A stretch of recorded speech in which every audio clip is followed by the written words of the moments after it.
There we are. And let's go ahead and get ourselves into a little morning wine cellar. I mean, Jesus was a white man too, but it's like he was a historical figure. I mean, that's a verifiable fact, as is Santa. I just want the kids watching to know that. Yes. But my point is, how do you just revise it, in the middle of the legacy of the story and change Santa from white to black? Yeah. This show is fucked up. All right, trigger and/or warning. All right, let's figure this gosh darn thing out. So, not much is coming through my news feed, so sometimes I actually just do a very direct, specific search, and I'll just type in sex workers' rights, and then narrow the search down to anything from the past week. Right, and so I came across this. Looks interesting. And it comes off a website called SF Weekly, San Francisco Weekly. So let's take a look. And I went ahead and copied and pasted the article and then linked to the article on the Facebooks. Now, why do I do that? Because if I just put a link to the article, people will just look at the headline. So I just copied and pasted all the words and then linked to the article in the bottom. And then Facebooks has an option where you can get rid of the image so that they don't just, because if you copy and paste all the words and you still put the link, it'll just shorten your words in their news feed, and all they see is the picture and the link. So get rid of that. So coming off of San Francisco Weekly News, a landmark Senate bill introduced to better protect sex workers. All right, it's SB 233. All right, and the idea behind it, broadly speaking, is that it offers sex workers immunity from persecution if they contact the police fellers to report a violent crime. A similar agreement in San Francisco faces challenges. So let's take a look here. This article went up by Nuala Sawyer on Monday, February 11th, all right? So this is a quote from Rachel West. Said, in 2001, I was raped by a serial rapist who was preying primarily on prostitutes in the city of Oakland. Oh, no, that's Veronica Mamet. And Veronica Mamet continues and says, I wanted to report that rape, and I was not able to. And Rachel West of the U.S. Prostitutes Collective tried for about 3 years to get the Oakland Police Department to take my statement without threatening to arrest me, and they would not do it. And meanwhile, this man continued to rape, and she's using the word prostitutes, continued to rape prostitutes. 3 weeks after he raped me, he raped another prostitute, and he stabbed her in the face with a knife, permanently scarring her. End quote. And on forward with the article, it's sadly not an uncommon story. Decades of stigma have made it nearly impossible for sex workers to report such crimes to the police without risk of persecution. Current laws are designed to make it ridiculously easy to arrest and charge them. Even having condoms on one's person can be used as evidence that someone is engaging in sex work, which, cover that on the wine cellar. Whoo, shit. It's 2019 now? Motherfucking 6 years ago. But we covered it out of New York, though. Didn't really consider it in California. Injustice anywhere. Too many condoms everywhere. Continuing forward. All right, so the condoms are used as evidence. Because of this, the majority of violence inflicted upon sex workers goes unreported over the victims' not unjustified fears that they will be arrested and charged while their assailants walk free, and maybe even raped by the cops, as people have seen the stories that we cover in the wine cellar. Now, on Monday, a state senator, Scott Weiner, introduced new legislation to better protect professional sex workers facing this exact dilemma. We did briefly hit that in the headlines, so I guess we're coming back to it here. And so it's Senate Bill 233, and it eliminates the possibility that condom possession can be used as a probable cause for an arrest, and provides long overdue immunity for sex workers who come forward about assaults. Oh, you know what else? Nah, because we covered the Weiner individual is also the one pushing the bill to not perform surgery on intersex newborns and infants. Yeah. Okay, so this motherfucker Scott Weiner, this motherfucker's on some shit. Did I say Scott Weiner? I need to get this nigga's name right. Yeah, Scott. Okay. So he's pushing for that quote. We should be doing everything we can to protect the health and safety for all people, particularly sex workers. To be a victim of a crime and then to be fearful that to go to police to report the crime, you yourself might get arrested for sex work is not the right incentive. We want to send a clear signal to sex workers and everyone else that we want you to report a crime to the police. We want you to feel safe going to the police for help. Okay. I mean, they are still the police, but I get where this nigga's going with this. But they are still the police. All right. Dancing it forward a wee bitty bit do. So State Bill 233 is a great step in that direction, and Monday's announcement was held with the avid support of an array of sex workers and industry advocates. However, one Senate bill isn't going to change decades of persecution, as San Francisco has already witnessed. An agreement drafted by advocates and signed by the SFPD, which is San Francisco Police Department Chief Bill Scott in 2017, granted nearly identical protections for San Francisco sex workers, something that Rachel West of the U.S. Prostitutes Collective called a, quote, huge breakthrough that was really the basis for this bill to come forward, end quote. But even in the wake of that agreement, trust in the San Francisco Police Department remains fairly low. Women on the street continue to report arrests, particularly in the Mission District, where a sex worker abatement unit has been particularly active. Damn. It's almost like cops are fucking dirty, scummy liars. Huh.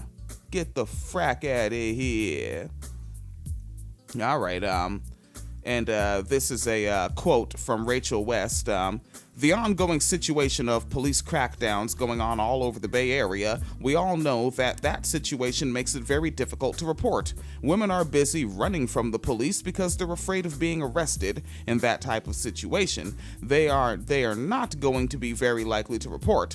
These crackdowns undermine San Francisco's policy and this bill. If their safety is going to be seriously prioritized, we have to look at that issue too. Decriminalize. All right. Now, moving forward a little bit, let's get toward the end of this article, and it ends with a quote from Mamet, the victim from the beginning of the article.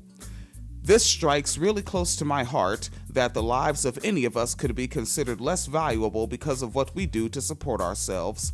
Anytime we allow predators to prey on a particular population, we are giving them permission to prey on all of us. It's always astounded me that anyone could have a designated population that it's okay to rape or kill and think that that's somehow or another okay. And that is a closing quote by by Jesus Christ, by the victim, Mamet. Which I'm pretty sure I've read that name before. So, yeah, just consistently updating these stories. All right, let's dance it forward. A little more wine cellar, a little more action. We're all having a good time.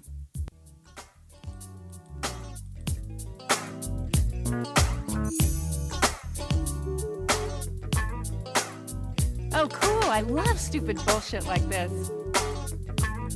This show is fucked up. Black Jesus is much sexier than white Jesus.